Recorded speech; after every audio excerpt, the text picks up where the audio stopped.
Imagine devoting your entire life to God, but being ordered to kill in His name. You sleep in armor. You eat in silence. You own nothing, not even your horse. You are forbidden to laugh too much, or even look a woman in the eye. Your life is no longer your own. You are a warrior monk. You are a Templar Knight. But was this elite order truly holy defenders of Christ, or something far more secretive and dangerous? Today, we go beyond the myths and legends. No fancy Hollywood drama, just the raw, unfiltered truth of what life was really like inside the most feared brotherhood of the Middle Ages. Because once you learn their daily routine, their brutal vows, and the dark rituals whispered behind fortress walls, you'll never look at the Knights Templar the same way again. Chapter 1. Before the sun rises, waking in a world of rules. You might imagine a medieval knight waking slowly to the sound of birds stretching in a feather bed, sunlight slipping through stained glass. But a Templar brother had no such luxuries. His morning did not begin with comfort, nor with sunlight. It began with obedience inside a Templar commandery, part monastery, part fortress. Sleep came in iron discipline, and waking was no different. Before dawn. Always before dawn. Long before the world outside could even pretend to stir, the Templars lived in dormitories, rows of plain wooden cots arranged with geometric precision. No curtains, no privacy, no individual possessions beyond what was assigned. Each knight slept fully clothed, in woolen garments and linen under tunic, with his belt fastened. His boots were placed directly beneath his pallet, not for neatness but readiness. Should the trumpet of alarm sound, whether from fire, attack, or misconduct, he had to rise and be armed within seconds. No soft mattress would ease his rest. Straw-filled pallets were standard, sometimes covered by a thin layer of wool fabric. The blanket, coarse and heavy, was to be used minimally. Excessive warmth was considered a temptation of the flesh, and comfort, even while sleeping, was seen as spiritual laziness. Some chroniclers even record that during certain fasts or seasons of penance, Templars were required to sleep without removing their mail shirt. Imagine closing your eyes while wrapped in interlocking steel, yet somehow they slept. Not long, not peacefully, but efficiently, because the most disciplined men in Europe had to be awake before anyone else. The sound that woke them. There were no bells, at least not in every commandery. Bells were expensive, and silence was expected. In many cases, the wake-up signal was a whispered command from the appointed dormitory warden, or sometimes a light tap with a wooden staff passed quietly down the rows. No one spoke. No one groaned. No one lingered. The rule of the Templars states plainly, if one does not rise promptly when the signal is given, he shall do penance upon bread and water. This was not a metaphorical threat. Bread and water meant no meal for the day beyond dry crusts and a jug of lukewarm well water. For a man who relied on food for strength and training in battle, this was no trivial punishment. So before the first hint of light, the entire company rose as one, cold before comfort. There was no washing basin beside each bed, no heated water. A Templar began his day in silence, on bare stone floors, sometimes with frost visible on the inside of the walls. Hygiene, though essential, was regulated. No vanity was permitted. No scented oils, no elaborate grooming. Beards were permitted, even preferred, but they were to be kept neat, not fashionable. Haircuts were allowed only every 2 to 4 weeks, often done by a fellow brother with shears rather than a professional barber. Morning washing was performed at communal troughs, usually outdoors or in an unheated cloister passage. The water was well drawn and icy, especially in winter. A Templar would splash his face and hands, sometimes muttering a psalm under his breath, not for refreshment but for discipline. There's no record of towels being issued. Likely, they dried with their own sleeves, or simply endured the chill into the chapel without delay before breakfast, before daylight, before speaking to any living soul. They went to pray. The chapel was the heart of every Templar compound, whether grand stone hall in France or a small wooden oratory in the Levant. Light came from candles, not windows. The air held wax smoke and the faint scent of old incense. Each brother entered in absolute silence. Bowing slightly toward the altar, they stood in rows, never sitting unless permitted. No one knelt unless the rule dictated. Some mornings included matins and lauds, the traditional monastic dawn prayers, long recitations of psalms. Chanted in low unison, you would not hear melody. Templar chanting was flat and unembellished, designed to remove emotion. Joyful singing, even of sacred music, was discouraged. This was not worship for comfort. It was obedience through endurance. Certain chroniclers mention that latecomers, even by a few breaths, were forced to lie prostrate at the chapel entrance until prayer was completed. They would remain there, face to the floor, while the others stepped over them on their way out. Humiliation was not cruelty, it was correction. After prayer, still no food. Even after completing nearly an hour of prayer, they did not yet eat. Many commanderies required morning work or military preparation before breakfast.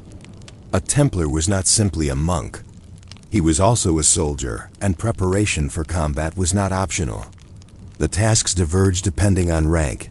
Knights, full members bearing the white mantle, would inspect their horses, ensure their weapons were oiled, and confirm that saddles, shields, and mail were in order. Sergeants, lower-ranking members wearing black tunics, would sweep courtyards, carry firewood, tend to livestock, or polish armor worn by others.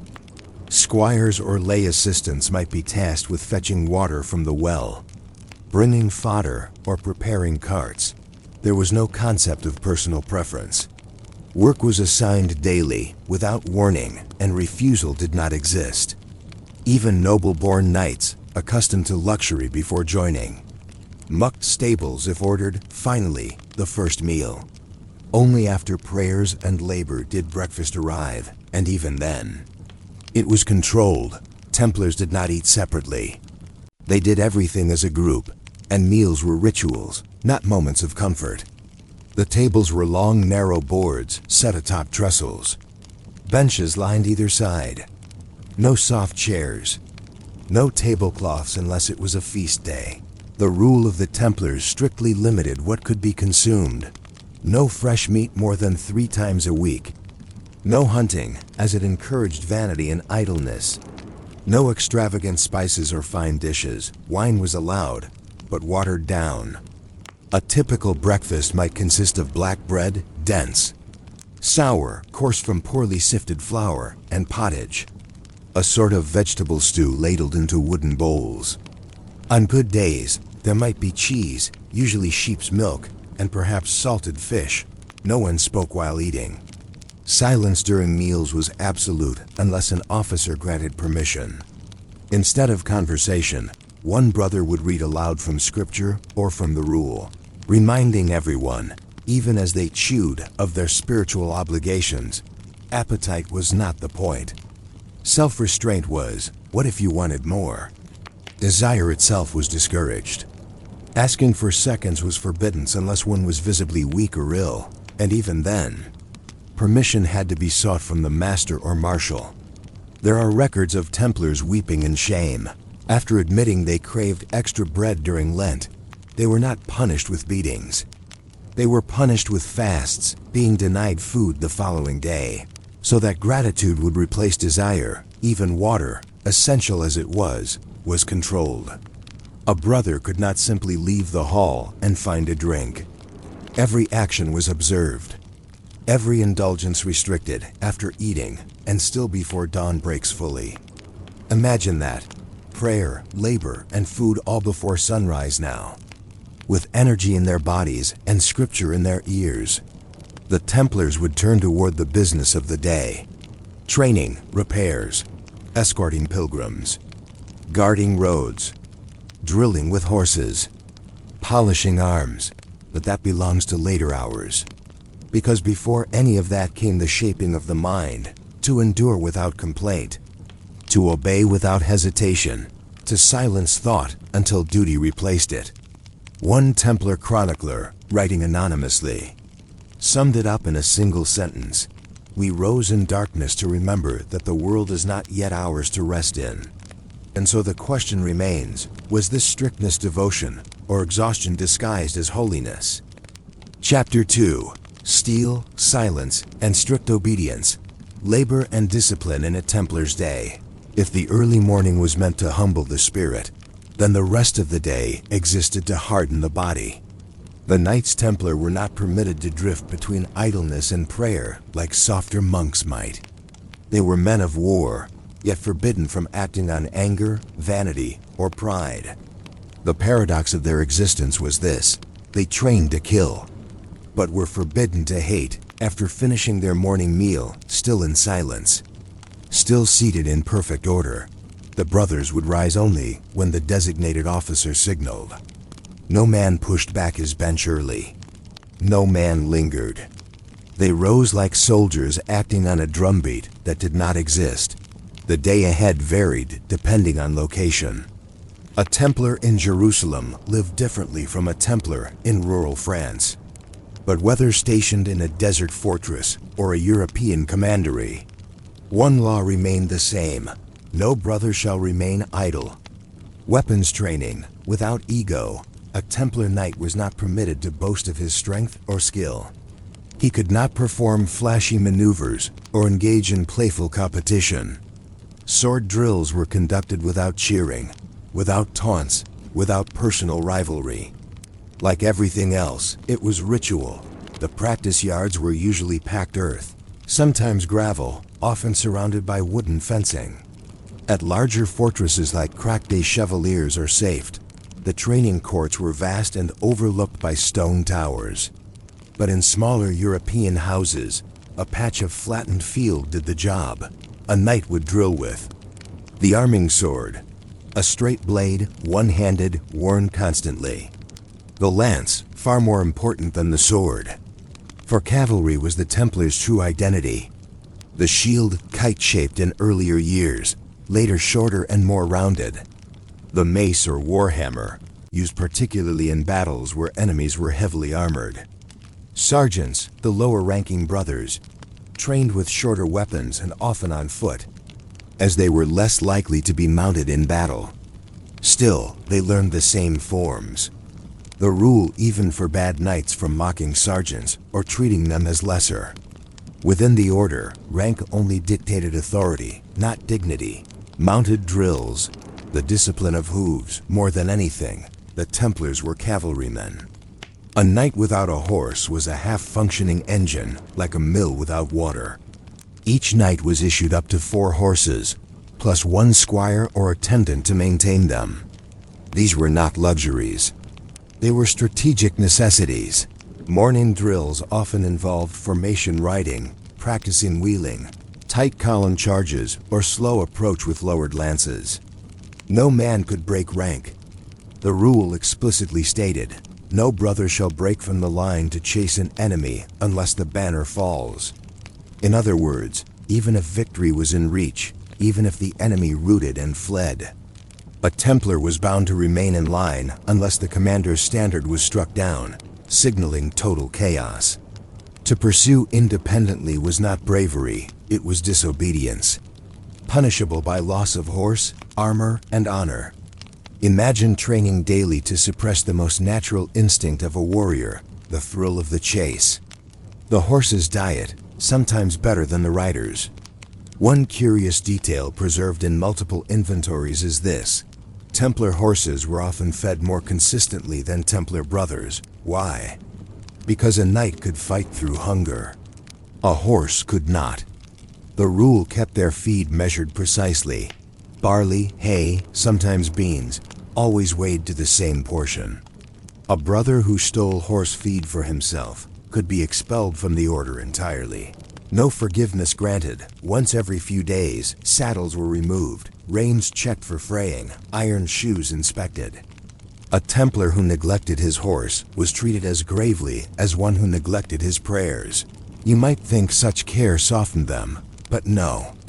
It only tightened the web of discipline, repairs, craft, and menial duties. Not every hour held the romance of steel and galloping hooves. In fact, most hours did not. The majority of a Templar's day was spent on simple, repetitive tasks, work that any farmer or blacksmith would recognize.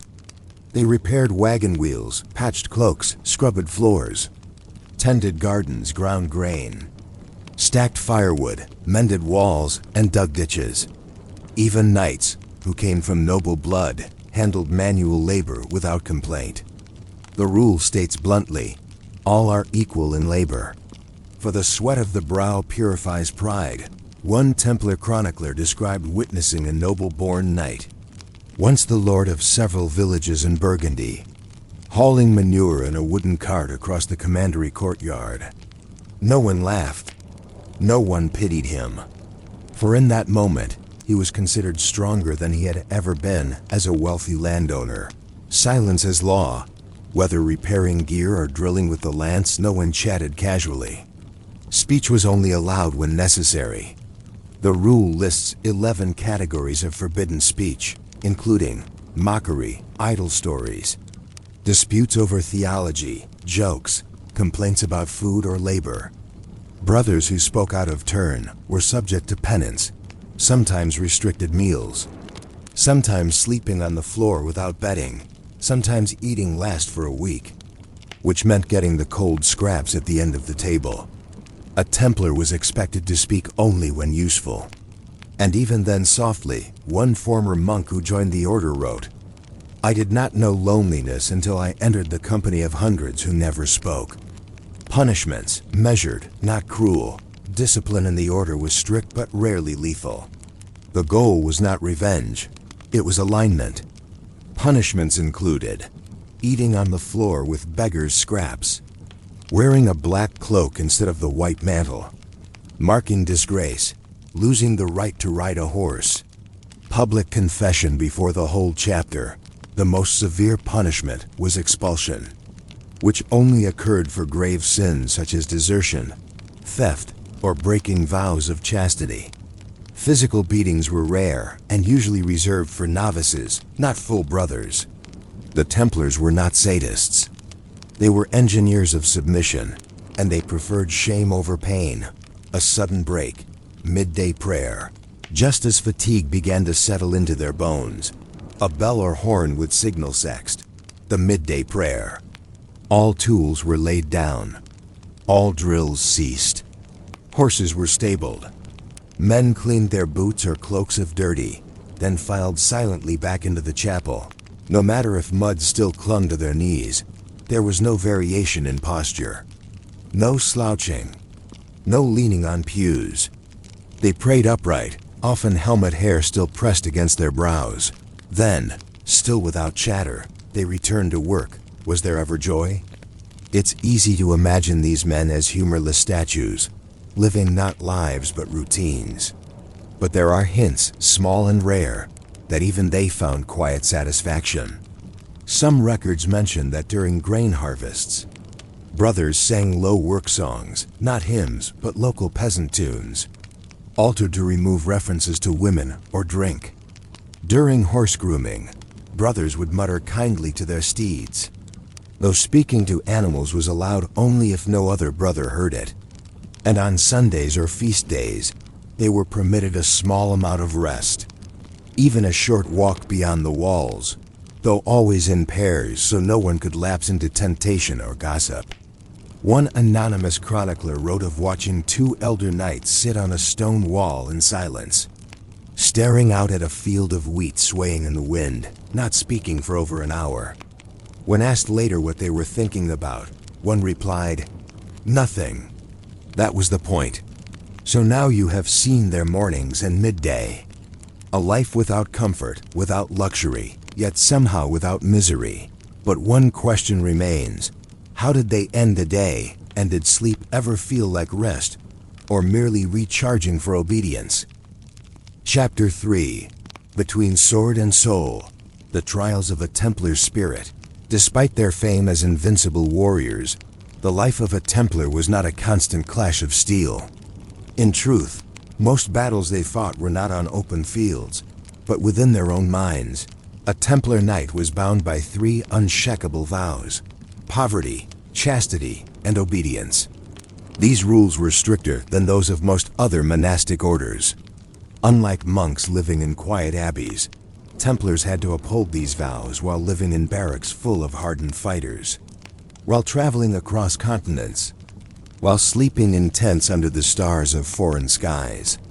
The vow of poverty between gold and God. Though kings and nobles showered the Templars with riches, lands, treasure, and tribute, the knights themselves were not allowed to own anything personally: their armor, issued, their horses, property of the order, even their food. Measured and rationed, never more than they needed, never seasoned for pleasure. To be a Templar was to hold immense power, yet own nothing. Their wealth dressed cathedrals, but never their own tables. The vow of chastity, a silent battle. Templars were forbidden from contact with women.